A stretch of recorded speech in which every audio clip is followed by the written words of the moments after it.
next day, I thought it might be a good time to ask about the war. Judging by the look on everyone's faces, it wasn't. "Well, the war," said Mr. Silton. "Barry," interrupted his wife, "can I see you for a minute?" and dragged Mr. Silton out of the room, leaving me with Mr. Preston.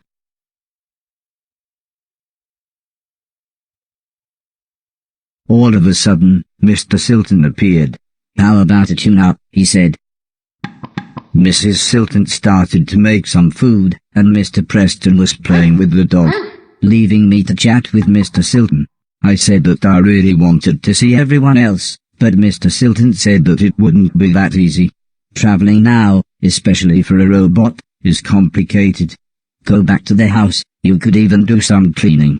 Wait there and I'll work out a way to get you to each of them. I told him that I couldn't get into the main house because the hallway ceiling had collapsed. "I have just the thing," said Mr. Silton, as he pulled some sort of card out of his pocket. "If you can get into the caves under the house, you can use this security pass to get into the old man's laboratories. You can get into the main house that way." I was so excited, I would be able to get back into my old room. I said thanks, and made my way to the front door. "Also, I think you might be able to help us out," said Mr. Silton, "but we'll meet up back at the old man's house in a couple of days. You head there and we'll see you soon."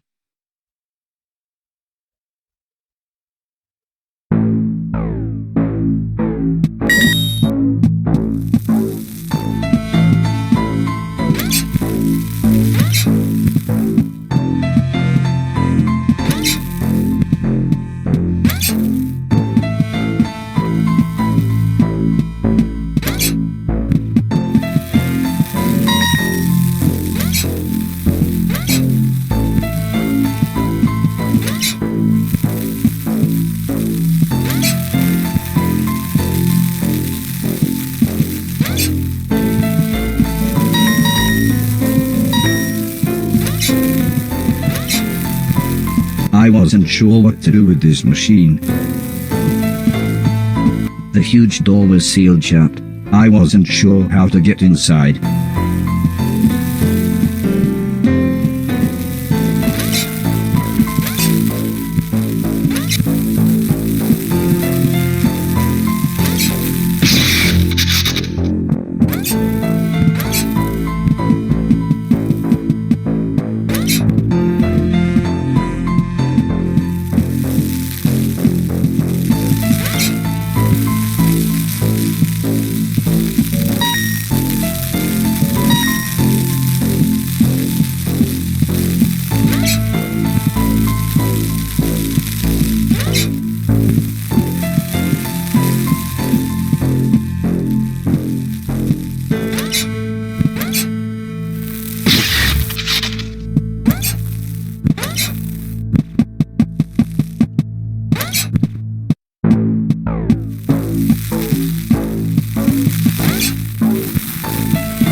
took the fisherman's boat to the old man's estate.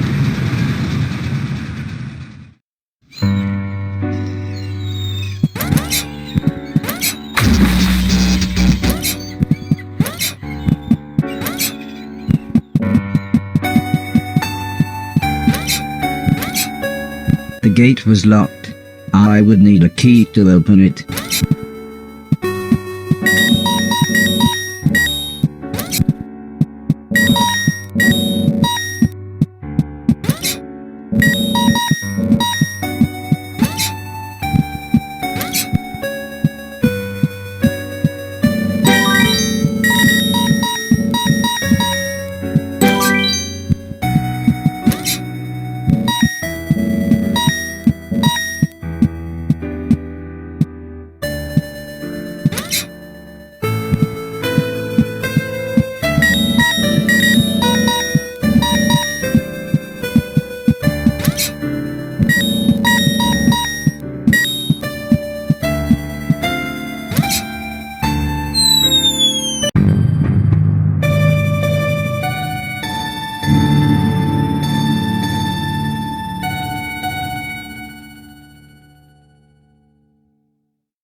I was surprised to see an old man, but not as surprised as he was.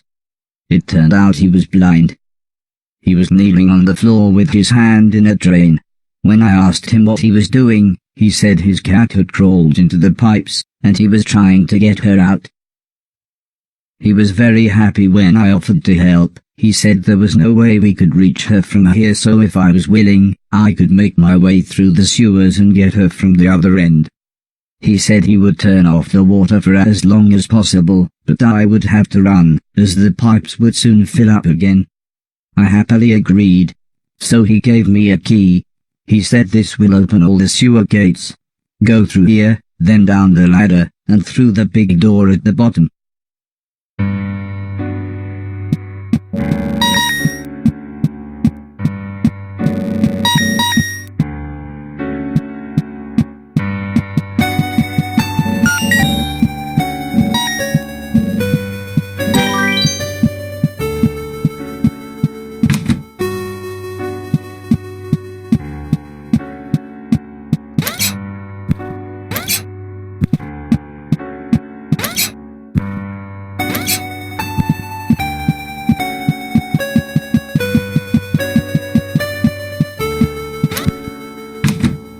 I better run.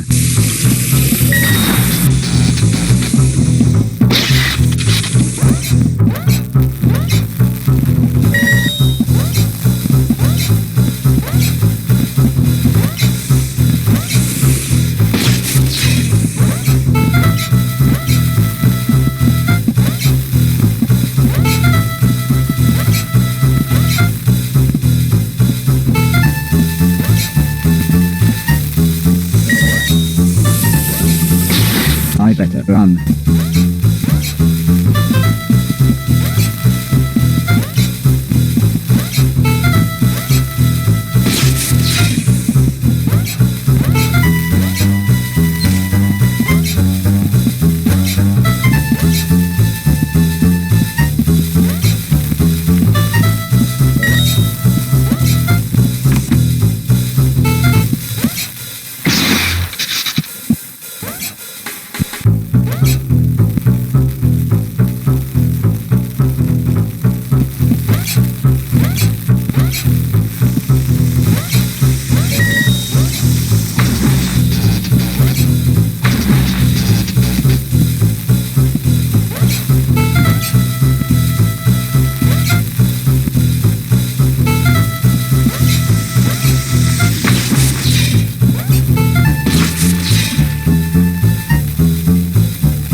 I found the old man's cat. She was fine, if a little confused. I was horrified. It looked like me, but it shambled around like something from the film we watched on Halloween.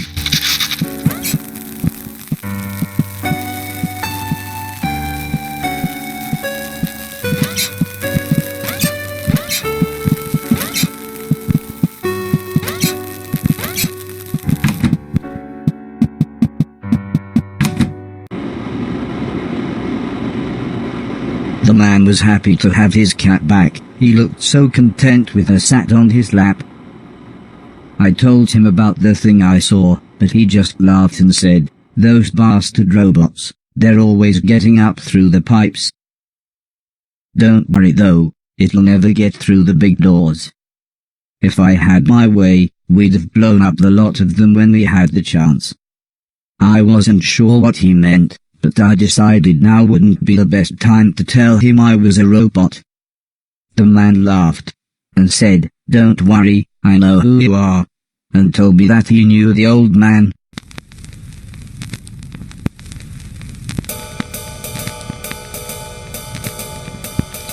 As we chatted, the man brewed himself some tea. He said that he had worked for the old man. In fact, he had lost his sight in one of the old man's factories. Strangely, he smiled at this thought. "He always did me right," he said. "When I had my accident, the old man said he would look after me. And he did. He always made sure I had enough money, and he let me move into this old pumping station on his land. Which reminds me, I have something here for you." He rummaged around behind a cupboard. Then he continued saying, "The old man wanted you to have this when you were old enough, but fate wouldn't allow it." He passed me a large box. It was empty. I thought about pretending to be excited, but the man said, "Wait a minute, it's empty, isn't it?"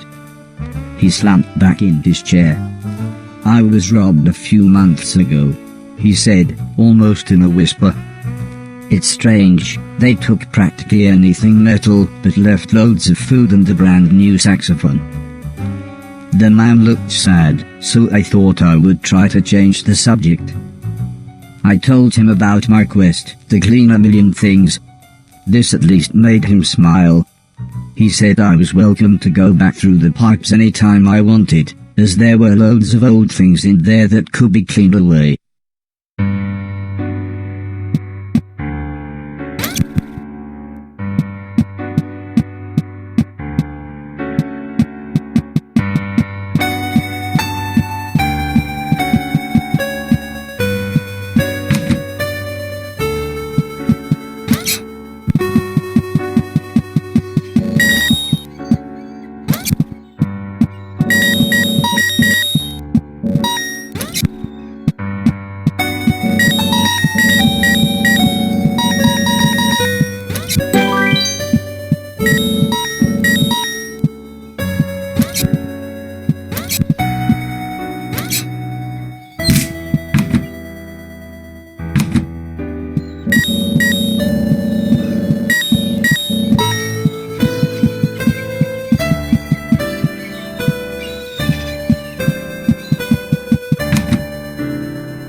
As I walked through the old church ruins, I was surprised to hear Mr. Silton calling me.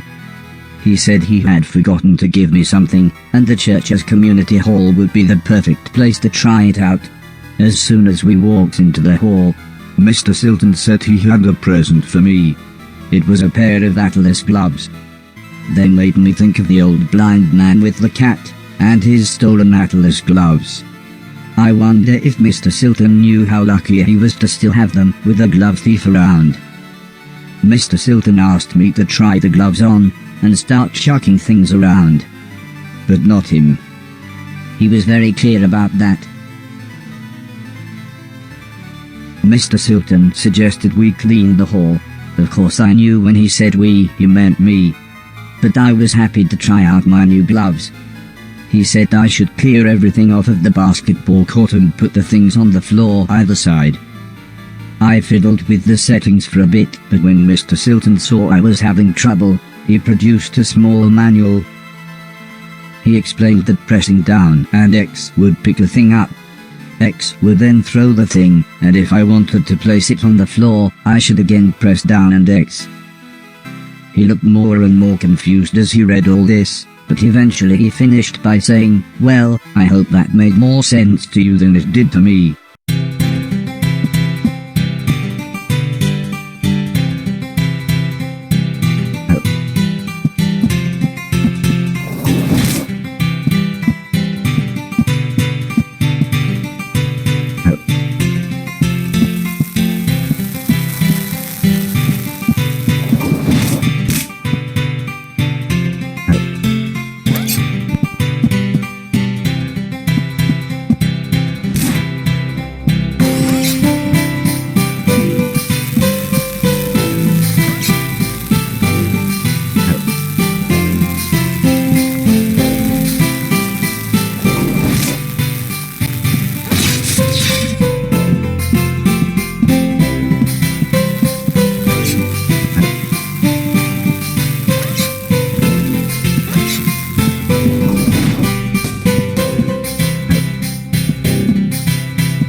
"Let's see what else these gloves can do," said Mr. Silton as he flicked through the manual. He actually looked quite excited when he explained that holding X while walking into or under a falling thing would allow me to catch it. I must admit, I was then really happy when he suggested we make it a game and I try to catch 10 basketballs.